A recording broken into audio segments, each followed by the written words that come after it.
Hey guys, welcome back to another episode of Music Den. I'm your host, Armando Venditti. Hoping you guys are having a good day and above all else that you're indeed looking after yourselves and one another.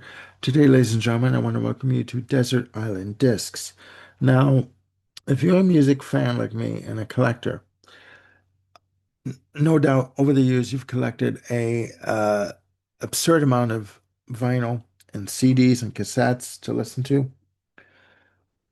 But if you were told that you were going to be placed on a desert island for the rest of your life, and you had a week to prepare, and you were told that you had only 5 albums to bring with you, what in the hell would you do?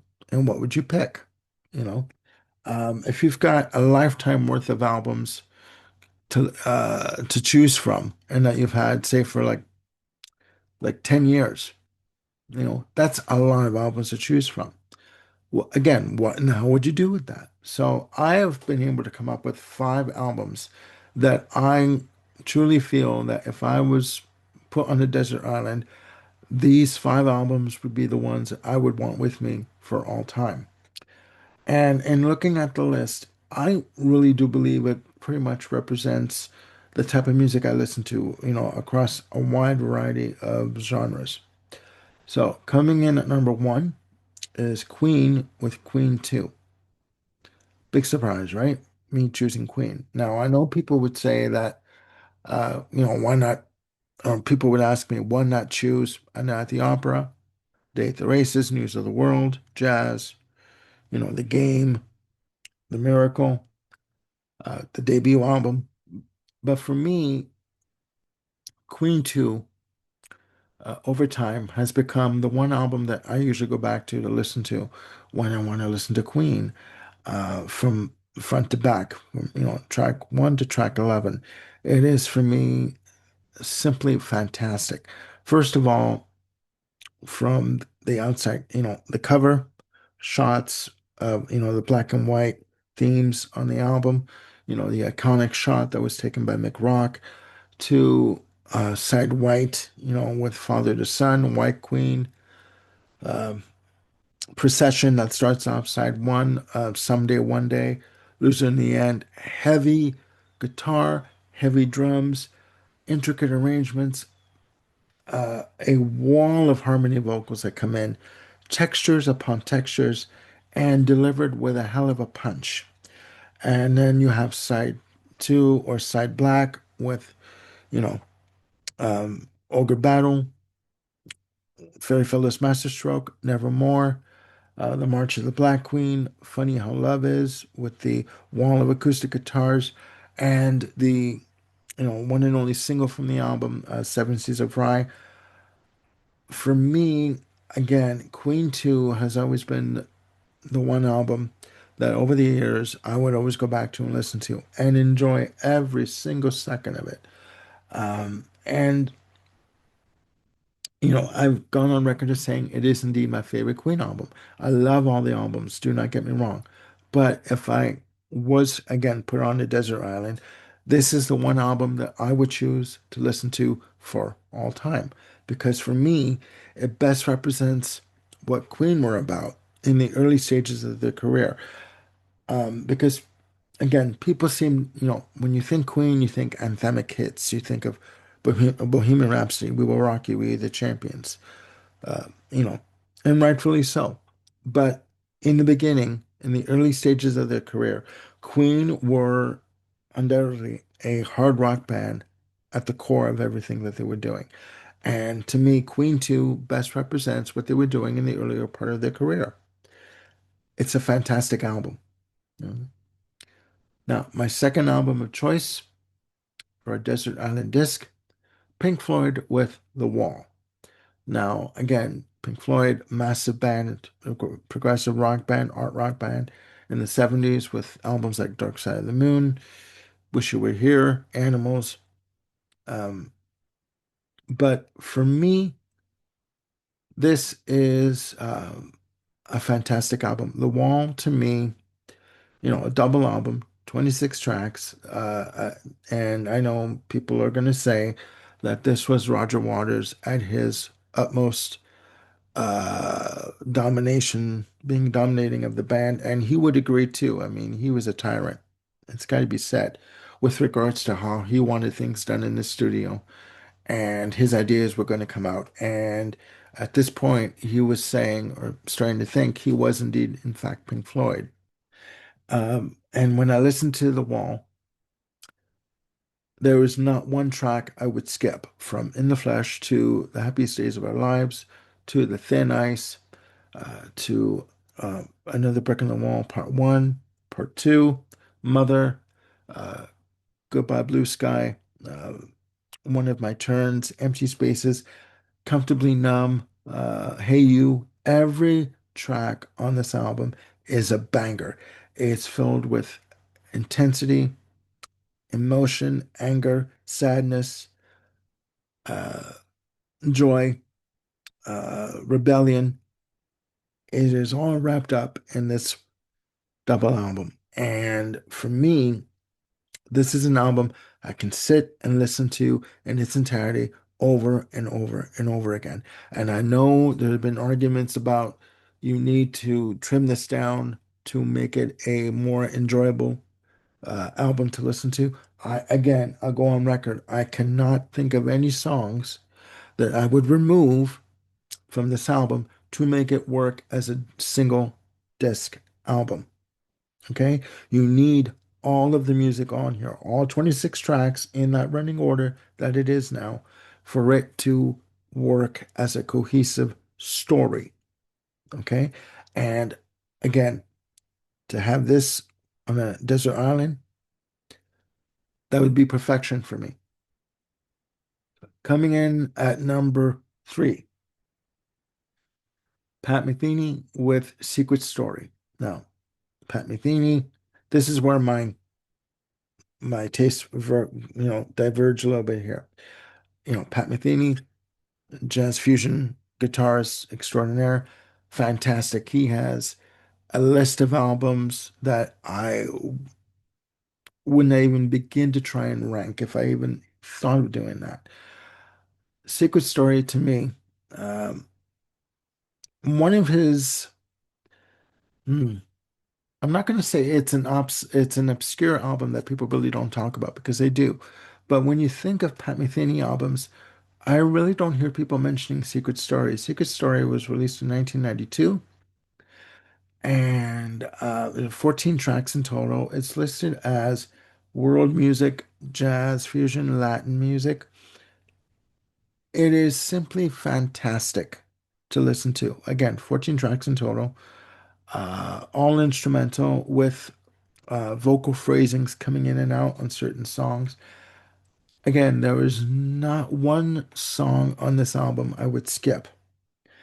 And starting from Above the Treetops, uh, Facing West, Cathedral in a Suitcase, Finding and Believing, the almost 10-minute opus that piece is, The Longest Summer, Sunlight, Rain River.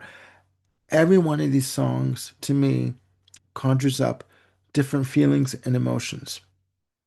And when I listen to this album, just in doing my daily routine, there is not one song on this album I would want to skip. And to me, this album is very much a summer album. So being on a desert island, this album would fit right in. Because I mean, for me, and I've said this before, this album has a feeling of, when you start playing it, the start of a new day, where the sun is shining through the window. You open your window, you can smell the warm breezes coming in of summer. You can hear the birds chirping outside. Maybe peeps, your neighbor down the street is mowing their lawn, and as I live in a cul-de-sac, I would be able to hear my neighbor, two doors down, mowing their lawn. And it's just it. This album wraps around you like a warm blanket, and it comforts you. And again, there's all 14 songs on this album I would listen to in their entirety. Okay, and it is simply a fantastic album. If you haven't listened to it yet, you really do. You really do need to listen to it. And again, there's It's sublime. There's not one piece of music on this album that I would skip, and there's not one piece of music on this album that I would ever get tired of listening to. Next up on the Desert Island Discs list is Journey with Dream After Dream. Now, with all the albums that Journey has released over the years, Escape, Departure, Next for the jazz, Latin jazz fusion kind of feel. Why would I pick Dream After Dream? Number one, it's fantastic. It's a soundtrack to a movie of the same name. This is the band's, I believe, first and only soundtrack that they ever did.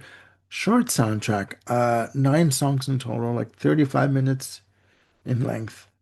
Uh, Out of the 9 tracks, 3 tracks have vocals on it. This is the last album to feature Greg Raleigh on keyboards and synths before Jonathan Cain joined a year later. And I gotta tell you, it is fan bloody tastic. Again, 9 songs in total. Songs like Destiny, which is the longest track on the album, 8 minutes and 6 seconds, which features vocals. Snow Theme is next. Beautiful orchestral arrangement on this track. Just a beautiful melody that's repeated over and over again for 3 minutes and 25 seconds. But which with each repetition of the melody, it grows in volume and just intensity in terms of what's being played. It's beautiful. Next track, Sandcastles. Uh, 4 minutes and 42 seconds. It's very few vocals from Steve Perry, but features saxophone. And this album, for me, has a mixture of it's listed as progressive rock. I would say slight progressive rock with jazz overtones on this album. Other songs of note for me that I love on this album are A Few Coins, which is like 40 seconds. Uh, the Moon Theme, which starts off side two.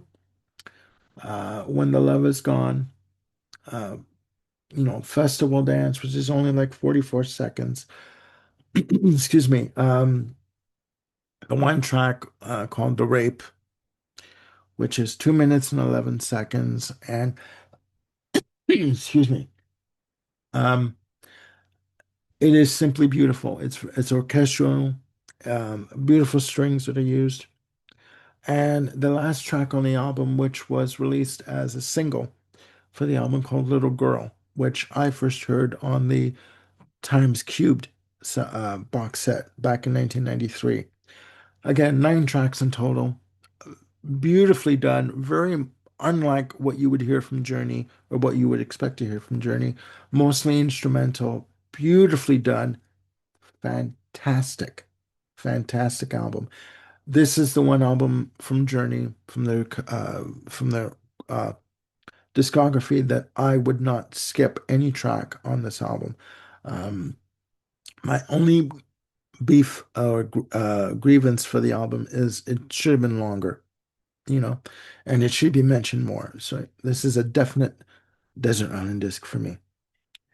And coming up, the last album on my Desert Island discs list, we have Wings Over America.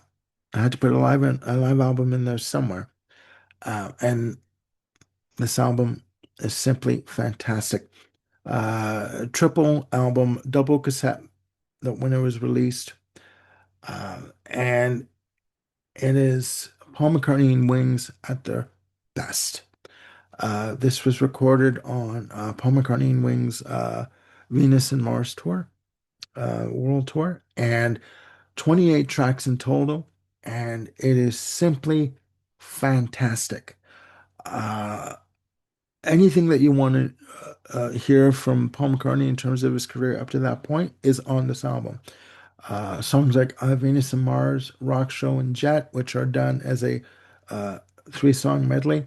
Let Me Roll It, Spirits of Ancient Egypt, Medicine Jar, Maybe I'm Amazed, Call Me Back Again. Lady Madonna. And during this album, he goes into a Beatles set. Starts with Lady Madonna, The Long and Winding Road, Live and Let Die, which was a McCartney composition, Picasso's Last Words, Richard Cory, Bluebird. Um, I've Just Seen a Face, the Beatles classic, Blackbird, Yesterday, uh, You Gave Me the Answer, uh, A Magneto and Titanium Man, Go Now, My Love. Every song on this album is a banger. Is a banger. Again, I would not skip any of the tracks on this album. Let Him In comes next. Uh, Time to Hide, City Love Songs, Beware My Love, Letting Go, Band on the Run, Hi Hi Hi, and Soily. It is simply amazing. As a live album, from start to finish, banger all the way. And it best represents Paul McCartney and the band Wings, where they, and where they were at this place and time in their career. This is when Paul McCartney and Wings were white hot, okay? And to have it with me for eternity on a desert island, no problem, no problem. People would ask me, people who would know me would ask me, why wouldn't you pick Live Killers from Queen? Well, you know what? This is my list, and making these lists aren't always easy. But I think I've chosen the five albums that to me best represent where I'm at musically in terms of my musical tastes, in terms of what I listen to. So yeah, I'm comfortable with this list 1000%. So that's it, guys. Desert Island Discs, five albums that I would listen to, whether, if I was placed on a desert island for life. So please put down in the comments below your list of Desert Island Discs. It could be five albums, it could be 10 albums, it could be 20. I just limited myself to give myself more of a challenge, and it was a challenge. So please put down in the comments below, again, down there, your choices for Desert Island Discs. All right. Again, no, obviously no right or wrong answers, just opinions. All right. Please click like and subscribe, and do hit the notification bell to keep yourselves on top of any new content I've got coming up. And I'm going to be getting more shows put together, and I'm going to get them to you as soon as I possibly can. All right? Take care of yourselves. Have a good day. Bye for now.